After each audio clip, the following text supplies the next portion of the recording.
wastelands, through the highways, till my shadow turns to sun rays. And on we'll go, through the wastelands, through the highways, and on we'll go.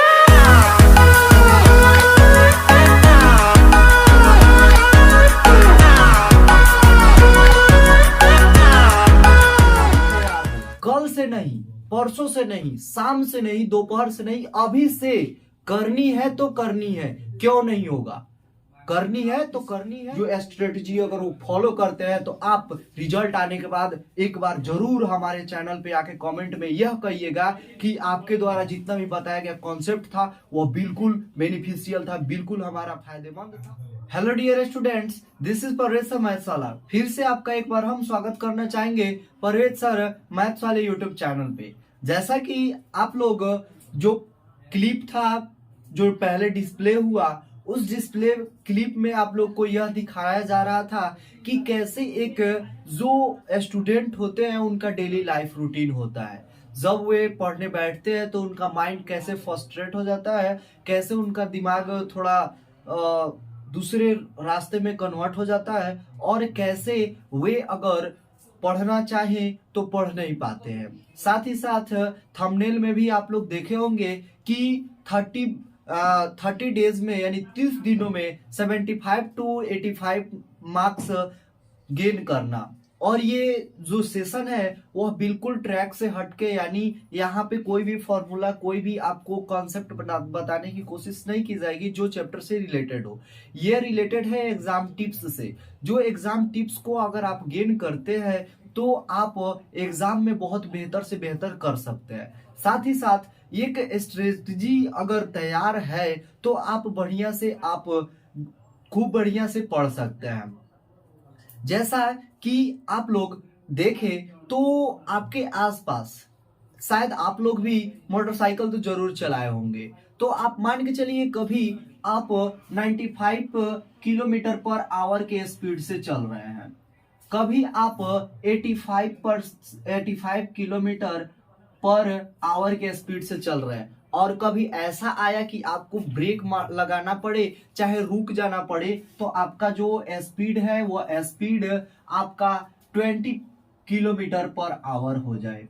और साथ ही साथ कभी ऐसा हो कि आपका 0 kilometre per hour हो जाए, यानी बिल्कुल 1-2 घंटा के लिए रुक जाना पड़े। तो अगर इसका एवरेज निकाला जाए, एवरेज स्पीड, तो वो क्या होगा?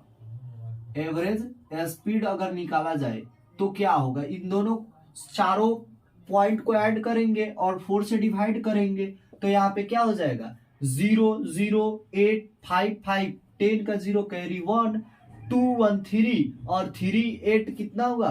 तो 11 11 और 9 20, और यहाँ पे 4, और यहाँ पे किलोमीटर पर आवर।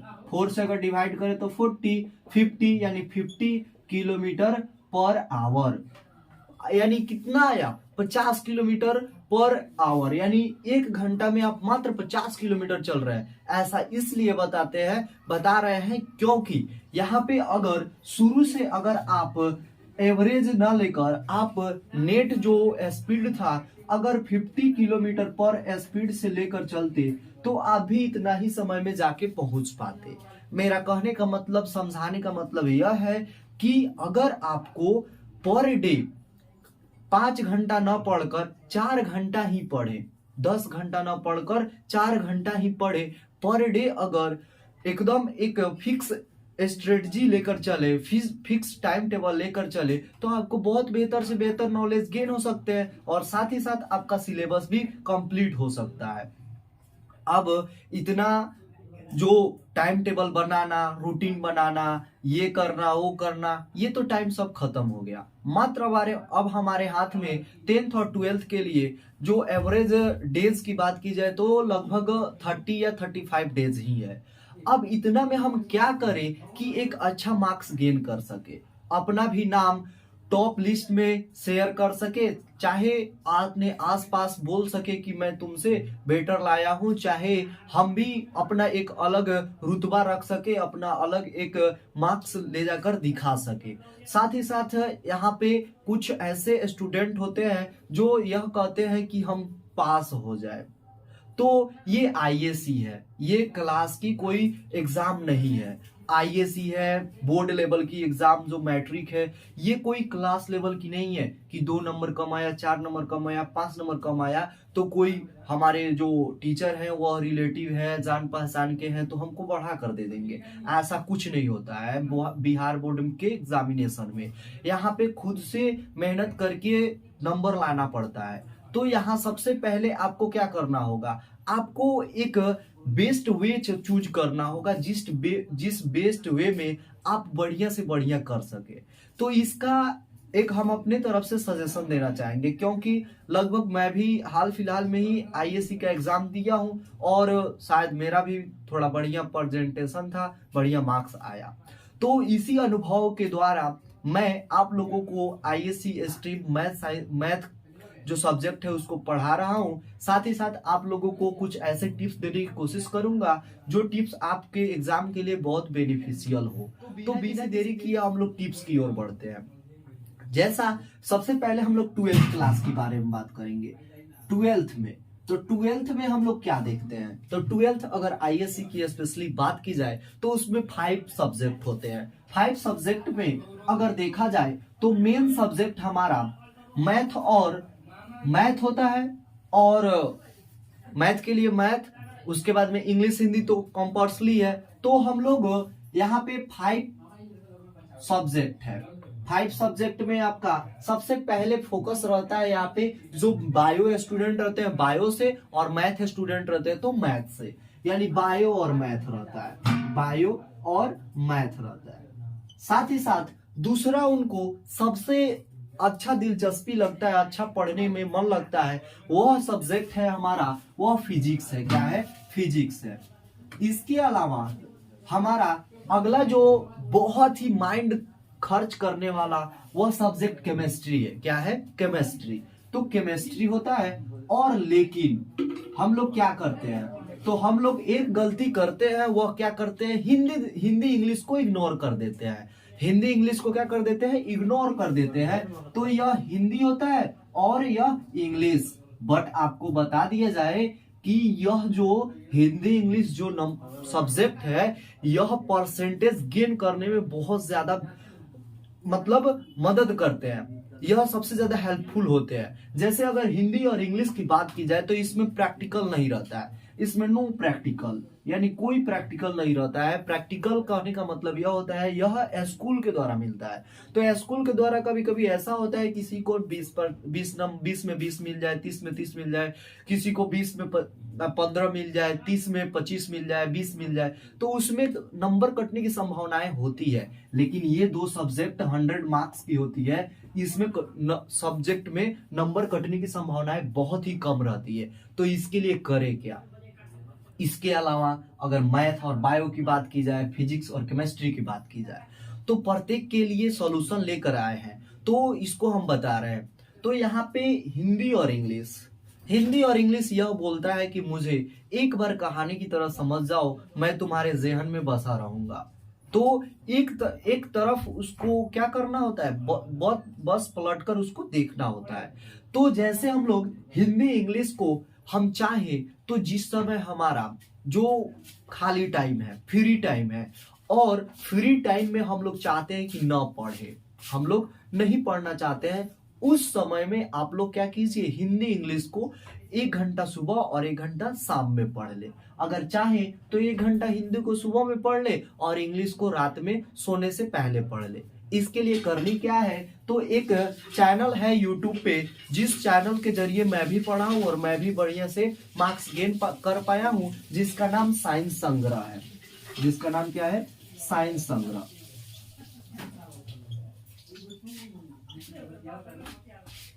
साइंस संग्रह के जरिए आप लोग जितने भी हिंदी और इंग्लिश है उससे रिलेटेड आपको वह एक्सप्लेनेशन, समरी, ग्रामर, सब चीज वह निःशुल्क पढ़ाते हैं।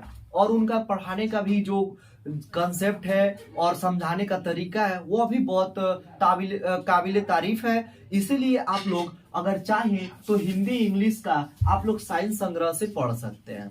इसके अलावा अब बात आई मैथ, बायो, फिजिक्स, केमिस्ट्री। तो मैथ, बायो, फिजिक्स, केमिस्ट्री में करें क्या? तो मैथ बायो में हम लोग क्या करें? तो अगर आप मैथ के स्टूडेंट हैं तो आपके लिए एक बहुत बड़ी अपॉर्चुनिटी है, बहुत बढ़िया बेनिफिशियल बात यह है कि आप मैथ को 2 घंटा सुबह में प्रैक्टिस कीजिए और 2 घंटा शाम के समय, यानी सुबह में जैसे आपके पास सुबह 5 AM से आप 7 AM तक प्रैक्टिस करें।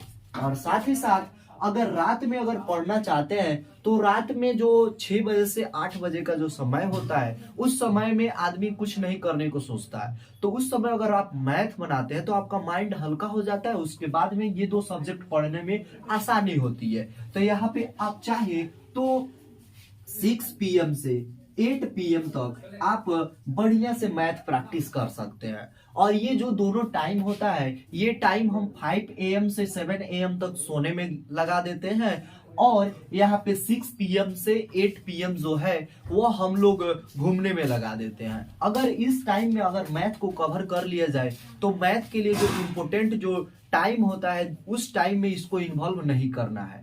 और साथ ही साथ फिजिक्स की बात की जाए तो फिजिक्स आपको करनी क्या है? तो शाम के समय जब आप खाना खा लेते हैं उस समय के बाद, यानी लगभग 10 बजे से लेकर और यहाँ पे 2 बजे रात तक यहाँ पे फिजिक्स और केमिस्ट्री को 10 PM से आपको कम से कम 2 PM तक पढ़नी है। और देखिए यहाँ पे सब चीज कवर हो जाएगा। और यह मैथ का जो कॉन्सेप्ट है सेम बायो स्टूडेंट के लिए भी है। इस समय में अगर आप पढ़ते हैं तो आपके लिए जो इम्पोर्टेंट टाइम रात में बचता है उस रात में अगर मैथ प्रैक्टिस करते हैं तो वह टाइम बिल्कुल ही आपके लिए फायदेमंद नहीं होगा। फायदेमंद इसलिए नहीं होगा कि उस टाइम में माइंड आपका शांत रहता है और उस टाइम में आपको याद करना बहुत ही समझ में आता है। और साथ ही साथ ये जो हिंदी इंग्लिश के लिए बताए हैं साइंस संग्रह, इसको देखना ना भूले क्योंकि इसके जरिए YouTube चैनल साइंस संग्रह के जरिए आप लोग बहुत बढ़िया जो मार्क्स गेन कर सकते हैं। अब बात आई मैथ, बायो, फिजिक्स, केमिस्ट्री के लिए हम लोग क्या करें? तो इसके लिए करनी क्या है कि आप लोग 3 जो टिप्स है उस 3 टिप्स को फॉलो कीजिए। पहला क्या है? तो पहला यह है, और ये जो टिप्स है ये सभी सब्जेक्ट के लिए लागू होता है। पहला टिप्स यह है कि आप लोग क्या कीजिए कि फर्स्ट डे आप लोग कॉन्सेप्ट समझिए। यहाँ पे क्या कीजिए? कॉन्सेप्ट समझिए कि आखिर यह कॉन्सेप्ट कहता क्या है, कि इस चैप्टर में कहा क्या है, इसमें कौन सा थ्योरम लगा है, क्या क्या इसमें इंपॉर्टेंट चीज बताया गया है, क्या क्या इसका डिफिनीशन होना चाहिए, क्या क्या यहाँ पे पढ़ना चाहिए। ये सभी चीजों के बारे में आप एक दिन पढ़िए, मात्र एक दिन। सेकेंड डे में आप दूसरे दिन क्या कीजिए, इसके जितने भी ऑब्जेक्टिव क्वेश्चन है और जितने भी शॉर्ट क्वेश्चन है यहाँ पे ऑब्जेक्टिव को और यहाँ पे जितने भी यहाँ पे शॉर्ट क्वेश्चन है उसको आप खूब बढ़िया से याद कर लें, खूब बढ़िया से। एक दिन में आप अगर 1 घंटा ईमानदारी से अपना देते हैं तो आप कोई भी ऐसा ऑब्जेक्टिव और कोई भी ऐसा शॉर्ट क्वेश्चन नहीं है कि आपसे छूट पाए। और से थर्ड डे क्या कीजिए कि आप लोग कोई भी सब्जेक्ट हो उसका लॉन्ग जितने भी क्वेश्चन है लॉन्ग क्वेश्चन पे फोकस कीजिए। लॉन्ग क्वेश्चन, क्योंकि लॉन्ग क्वेश्चन जो होते हैं वो 5 मार्क्स के होते हैं और जितना ज्यादा वेटेज नंबर का है उतना ही वेटेज आपका कॉन्सेप्ट भी कॉपी में रहना चाहिए। कॉपी में अगर रहा तो वही आपका नंबर देगा, अगर कॉपी में ना रहा तो ऐसा कोई भी एग्जामिनर नहीं है जो आपको बिना लिखे 5 में 5 मार्क्स दे सके। तो आपके लिए यह करनी है कि ये जो टाइम टेबल बताया गया है अगर इसमें और भी अपना सुटेबल तरीकों से टाइम टेबल चेंज करना चाहे तो उसको कर सकते हैं। और ऐसे यह 3 टिप्स को फॉलो करके आप 30 डेज में आप 10 चैप्टर कंप्लीट कर सकते हैं। इसको अगर कंप्लीट करना चाहें तो 30 डेज में आपको कम से कम 10 चैप्टर खत्म हो जाएगा, 10 चैप्टर। और 10 चैप्टर से आपको लगभग 80 एबव नंबर आना ही आना है, क्योंकि अगर उठाकर देखें और साथ ही साथ एक यहाँ पे इंग्लिश में जो है, इंग्लिश में लगभग आपको लगभग 22 या 23 चैप्टर पढ़नी है, तो एक दिन में इसको 2 चैप्टर पढ़नी पड़ेगी। तो यहाँ पे अगर 10 चैप्टर आप खत्म करते हैं सभी सब्जेक्ट में, तो आपको लगभग कम से कम 80 एबव % आना तय है। और अगर और बढ़िया से आप और ज्यादा टाइम देते हैं, जैसे कि यहाँ पे इस जो दिसंबर महीना है, दिसंबर महीना में सभी कोचिंग संस्थान थोड़ा टेस्ट लेते हैं और छुट्टी कर देते हैं, तो आप और भी टाइम को बढ़ा सकते हैं। और यह जो रूटीन है, इस रूटीन से आपको लगभग 100% जो सफलता है, सक्सेस रेट है, वो फिक्स है। तो बिना किसी देरी किए अभी तैयार हो, कल से नहीं, परसों से नहीं, शाम से नहीं, दोपहर से नहीं, अभी से करनी है तो करनी है, क्यों नहीं होगा, करनी है तो करनी है। इसीलिए हम लोगों को आज से मात्र 30 दिन में इतना पढ़ना है, इतना पढ़ना है कि हमको कम से कम 70% से 85% या हमको 90% से अबव नंबर लाना है। क्यों नहीं आएगा? क्यों कोई आपके साथ पढ़ने वाला 95% नंबर लेकर आता है और आप 60% पर ही सिमट कर रह जाते हैं। अपने मेंटालिटी के एरिया को और बढ़ाइए और डेवलप कीजिए, और जितना हो सके उतना डेवलप कीजिए, जितना मेहनत करना उतना मेहनत कीजिए। सोना छोड़ दीजिए, खाना छोड़ दीजिए, लेकिन पढ़ना है तो पढ़ना है। इसी के साथ हम लोग इस वीडियो को एंड करते हैं, और साथ ही साथ मेरा दावा है कि अगर आप इस जो स्ट्रेटजी अगर वो फॉलो करते हैं, तो आप रिजल्ट आने के बाद एक बार जरूर हमारे चैनल पे आके कमेंट में यह कहिएगा कि आपके द्वारा जितना भी बताया गया कॉन्सेप्ट था वो बिल्कुल बेनिफिशियल था, बिल्कुल हमारा फायदेमंद था। और एक बार जरूर हमको आप रिजल्ट आने के बाद थैंक यू बोलिएगा। इसलिए वीडियो देखने के लिए आपको बहुत बहुत धन्यवाद। हमारे चैनल के साथ जुड़े रहे, और जो यहाँ पे नाम लिखा है परवेश मैथ वाले, उसको फॉलो करना ना भूलें। वीडियो देखने के लिए आपका फिर से एक बार और धन्यवाद।